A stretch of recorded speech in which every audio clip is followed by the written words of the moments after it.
Itinaas man ang minimum wage sa ilang lugar sa Canada ngayong Oktubre, mababa pa rin ito sa Alberta at Saskatchewan na parehong nasa $15 per hour ang minimum wage kada oras, ang pinakamababa sa buong bansa. If you have 2 jobs, I think you will get by with it.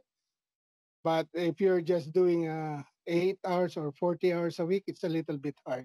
May-ari si Ron Ala ng 2 negosyo sa Calgary. Aniya sa restaurant business, kapag minimum wage ang sahod ng mga staff, nakakatulong ang tips na ibinibigay ng mga customer para mas kumita pa ang mga empleyado. Sa restaurant naman po, may mga tips naman silang nakukuha, kaya it's palaging mataas kesa sa minimum wage. Ayon sa Living Wage Canada na naglalabas ng mga rekomendasyon para sa livable wage sa mga syudad sa bansa base sa isang 35-hour work week, $23.70 ang living wage o sahod na kailangan para mabuhay sa Calgary. Kaya medyo mahirap from 15 tapos tataas ng 23, malaking bagay yon. Kaya medyo mahirap sa employer. Pero depende yan. Kasi pag tumaas yan, taas din lahat. Tataas na naman ang mga bilhin, tataas ang bahay, tataas ang tirahan.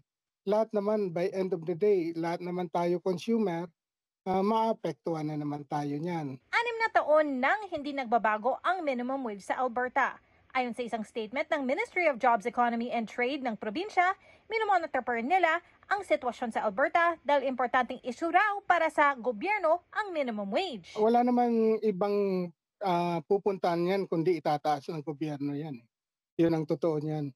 Kailangan lang is aralin ng gobyerno at ng mga employers na kung paano aakyat. Ayon sa may-ari ng restaurant, kapag itinaas ng gobyerno ang minimum wage sa probinsya sa hinaharap, asahan na tataas din daw ang presyo ng mga bilihin. Bagay na nangyari rin nung itinaas nila ito noong 2018. By end of the day, what we did is just put the additional percentage of the cost to the food.